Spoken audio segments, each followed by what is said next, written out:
ఆంధ్రప్రదేశ్లో మహిళలకి రక్షణ లేకుండా పోతుంది. గంటకి 30 మంది మీద అత్యాచార సంఘటనలు కానీ దాడులు కానీ జరుగుతున్నాయి అంటూ వైసీపీ నాయకురాలైనటువంటి వైసీపీ అధికార ప్రతినిధి ఆర్కే రోజా చేస్తున్న వ్యాఖ్యలు, ఆర్ఏ శ్యామల కూడా ఇదే వ్యాఖ్యలు చేస్తున్నారు. వాస్తవమే అనుకోవాలంటారు అది?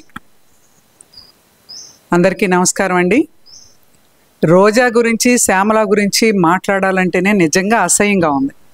ఎందుకనంటే బెట్టింగులు ఆమె ఒక ఆమె, పబ్బులు క్లబ్బులు తిరిగాము ఒక ఆమె.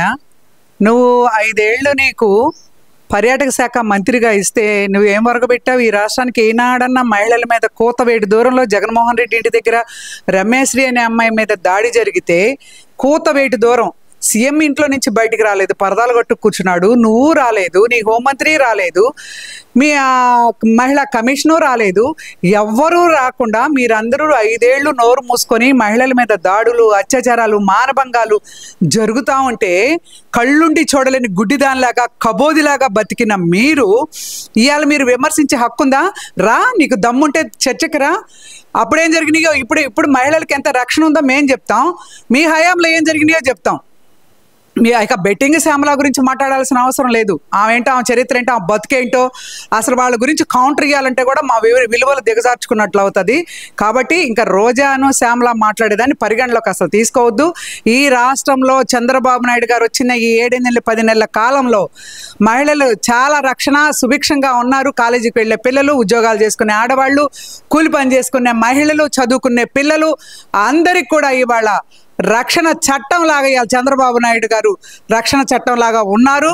ఎక్కడ ఏం జరిగినా ఒక్క నిమిషంలో అక్కడ ఆ నిందితులను కఠినంగా శిక్షించటం, ఆ మహిళలకి న్యాయం చేయడం తెలుగుదేశం పార్టీ ఎప్పుడు కూడా మహిళలకి అండగా ఉంటుంది, మహిళలకి రక్షణగా ఉంటుందని నేను తెలియజేస్తా ఉన్నా. ఎలా చెప్పగలరు? రీసెంట్ గా చూస్తే కనుక నిన్ననే ఒక సాక్షి మీడియా కథనాన్ని నేను ప్రస్తావిస్తాను మీ దగ్గర. సత్తెనపల్లిలో బొడ్డు వెంకటేశ్వరరావు అనే వ్యక్తి ఒక దళిత అంగన్వాడీ టీచర్ని హ్యూమిలేట్ చేశాడు అని చెప్పి వస్తున్న వార్తలు ఎలా చూడాలంటారు? మరి నిన్న వచ్చిన వార్త ఇది, మరి దీని గురించి ఏం చెప్తారు? మరి సాక్షి పేపరు, సాక్షి ఛానలు అబద్ధాల పుట్ట, రోత పుట్ట. ఆ భారతిరెడ్డికి 11 సీట్లు మీ మొహాలకి జనం మిమ్మల్ని తిరస్కరించి 11 సీట్లు కట్టబెట్టినా, అమ్మ భారతి నీకు అసలు బుద్ధి రాదా అని అడుగుతున్నాం మేము. నువ్వు తప్పుడు రాతలు రాయించి 11 సీట్లు పరిమితం అయ్యారు. ఇంకా మీకు బుద్ధి సిగ్గు లేకపోతే ఎట్లా? ఇవాళ కంకణాలపల్లిలో జరిగిన ఇష్యూ ఒక అంగన్వాడీ టీచర్కి ఎప్పుడు కూడా ఒకటి గుర్తుపెట్టుకోండి, అంగన్వాడీలకి, ఆశా వర్కర్లకి అందరికీ కూడా తెలుగుదేశం పార్టీ అండగా ఉంటుంది.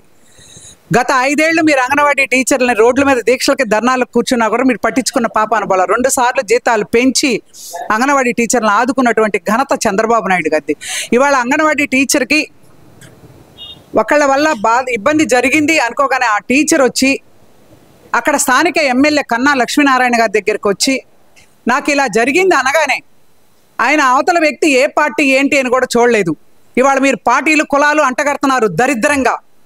ఆయన వెంటనే పోలీస్ స్టేషన్కి ఫోన్ చేసి మా అంగన్వాడీ టీచర్కి ఇలా అన్యాయం జరిగింది, మీరు వెంటనే కేసు ఫైల్ చేసి వాడిని తీసుకొచ్చి లోపలేయండి అని చెప్పారు. అతన్ని ఒక 3 రోజులు ఎక్కడో ఉన్నాడు, తీసుకొచ్చి లోపలేశారు, అరెస్ట్ చేసి లోపలేశారు. మీరు పోలీస్ డిపార్ట్మెంట్ని కూడా అడగొచ్చు. ఈరోజు నిన్న అన్ని పేపర్లో కూడా వచ్చినాయి అతను అరెస్ట్ చేశారని. ఎందుకు ఇంకా మీ మొహాలు మండా? ఇంకా తప్పుడు రాతలు రాస్తారు మీరు. నిన్న మొన్న అన్ని తప్పుడు రాతలు రాసి చంద్రబాబు నాయుడు గారు పట్టించుకోలేదు, ఎమ్మెల్యే గారు పట్టించుకోలేదు అని చెప్తారు. అక్కడ కులం చూడలేదు, మతం చూడలేదు, ఆ అమ్మాయి ఏం కులం అని చూడలేదు. ఒక దళితురాలకి అన్యాయం జరిగితే అక్కడున్న సభ్యుడు అలాగే అక్కడున్న తెలుగుదేశం పార్టీ నాయకులు అందరూ కూడా పట్టించుకొని ఆ అమ్మాయిని కాపాడినటువంటి పరిస్థితి, ఆ అమ్మాయికి రక్షణ కల్పించినటువంటి పరిస్థితి, ఆ అమ్మాయికి న్యాయం చేసినటువంటి పరిస్థితి. ఈ పరిస్థితుల్లో మీరు ఎందుకు తప్పుడు రాతలు రాస్తారు అని నేను అడుగుతాను. ఒక దళిత మహిళకి సత్తెనపల్లి నియోజకవర్గంలో రెడ్డి సామాజిక వర్గానికి చెందిన అతను ట్రాక్టర్తో తొక్కిస్తే సాక్షి పేపర్లో ఎందుకు రాయలా? తొక్కిచ్చి చంపేశారా అని. మాస్కులు అడిగినందుకు ఓ దళిత డాక్టర్ని మీరు నిలువన రోడ్ల మీద ఈడ్చి బట్టలు తీసి చంపినప్పుడు మీ సాక్షి పేపర్ ఏం చచ్చిపోయిందా? అలాగే ఎంతమంది మహిళలను డోర్ డెలివరీ చేశాడు ఒక ఎమ్మెల్సీ, ఒక దళితుడిని. ఆ రోజు మీరేం చచ్చారు? ఎక్కడికి పోయారు మీరు? మీ సాక్షులు ఎందుకు రాలా? దళితుల మీద ఎన్ని దాడులు జరిగినాయి 5 ఏళ్ల కాలంలో? ఎందుకని మీరు ఒక్కసారి కూడా ఒక్క ముక్క కూడా మీ పేపర్లో ఎందుకు రాయలా? ఇవాళ చిలువలు పలువలు చేసి ఉన్నాయి లేని లేని ఉన్నాయని మీరు ఎందుకు రాస్తా ఉన్నారు? ఇకనైనా మీరు బుద్ధి తెచ్చుకొని మీ తప్పుడు రాతలు మానేయమని సాక్షి వాళ్ళకి ఆ భారతిరెడ్డికి చెప్తా ఉన్నా. ఇక్కడ కులాల మధ్య చిచ్చు పెట్టే విధంగా కులాల ప్రస్తావన చేస్తూ డివైడ్ అండ్ రూల్ కాగా ఎందుకని ఈ సాక్షిలో కానీ వైసీపీ నాయకులు కానీ మాట్లాడే విధానం వచ్చిందనుకోవచ్చు అంటారు? నిన్న మీరందరూ చూశారు, ప్రవీణ్ అని ఒక పాస్టర్ గారు, ఆయన చనిపోతే యాక్సిడెంట్లో ఆయన్ని చంపేశారు అని చెప్పానని దళితులందరినీ రెచ్చగొట్టారు. దళితుల్ని రెచ్చగొట్టి ఇష్టం వచ్చినట్టు పోరాటాలు, ఫైట్లు, గందరగోళం. కానీ నేను దళిత సోదరులకు కూడా ఒకటి చెప్తా ఉన్నా, మీరు దయచేసి ఈ మాయ మాటల్లో మీరు పడద్దు. ఇవాళ మీరు దళితులకు కూడా పేద బడుగు బలహీన వర్గాలు అనే నినాదంతో పెట్టినటువంటి party Telugu Desam party. Telugu Desam party దళితులకు ఎప్పుడు కూడా అండగా ఉంటుంది. దళిత సామాజిక వర్గాన్నే చంద్రబాబు నాయుడు గారు పార్లమెంటు స్పీకర్ గాను, అసెంబ్లీ స్పీకర్ గాను అనేక రకాల ఉన్నతమైన పదవులు ఇచ్చి వాళ్ళని గౌరవించి వాళ్ళకి కావాల్సిన చట్టాలు తీసుకొచ్చి ఆయన ఆదుకుంటుంది దళితుల్ని. పెట్టిన పార్టీయే దళిత బడుగులు వాళ్ళ కోసం పెట్టిన పార్టీ ఇది.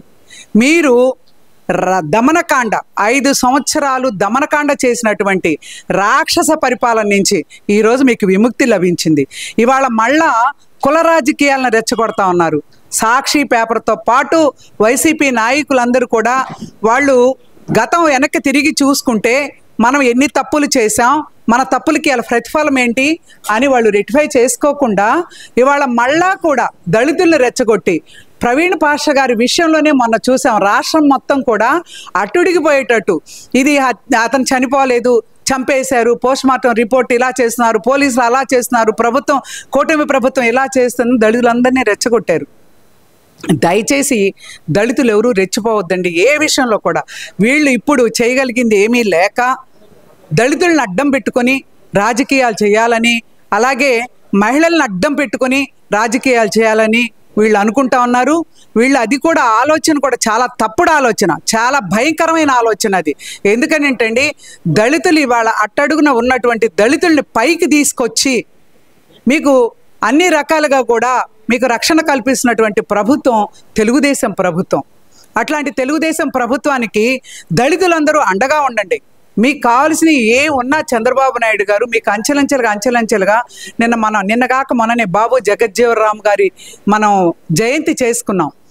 ఆయన ఆశయాలను మీరు ముందుకు తీసుకెళ్ళండి తప్ప వైసీపీ వాళ్ళ మాటలు విని కానీ, అలాగే ఆ సాక్షి పేపర్ నిజంగా ఎంత రోత పేపర్ అంటే ఇవాళ రాష్ట్రం మొత్తం కూడా అసహించుకుంటా ఉన్నారు.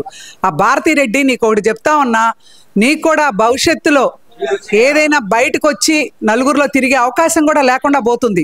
అంత రాతలు రాస్తున్నారు. కాబట్టి దళితులను రెచ్చగొట్టడం ఆపండి. అక్కడ ఏం జరిగిందో తెలుసుకోండి.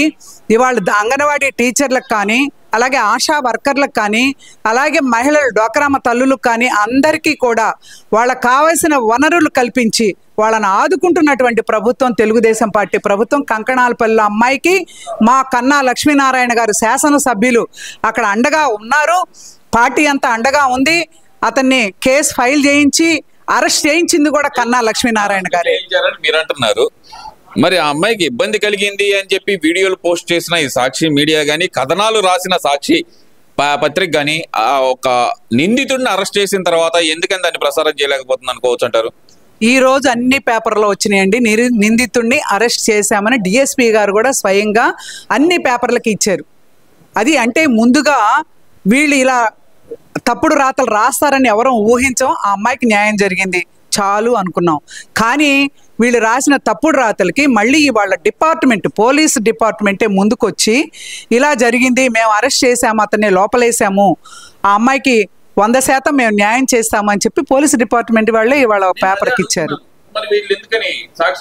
వాళ్ళ బతుకది, వాళ్ళ పుట్టకది, వాళ్ళ చరిత్ర అది, వాళ్ళు రాసేది అంతే. ఇంకా వాళ్ళు అన్ని అబద్ధాలు రాస్తారు. నకిరికల్లు మండలంలో ఒక దళిత మహిళని పొలంలో పనిచేసుకుంటా ఉంటే ఒక రెడ్డి కమ్యూనిటీ అతను వెళ్ళి ట్రాక్టర్తో చంపిస్తే అప్పుడు ఎందుకు వీళ్ళంతా ఏమయ్యారు? కుల సంఘాలు ఏమైనాయి?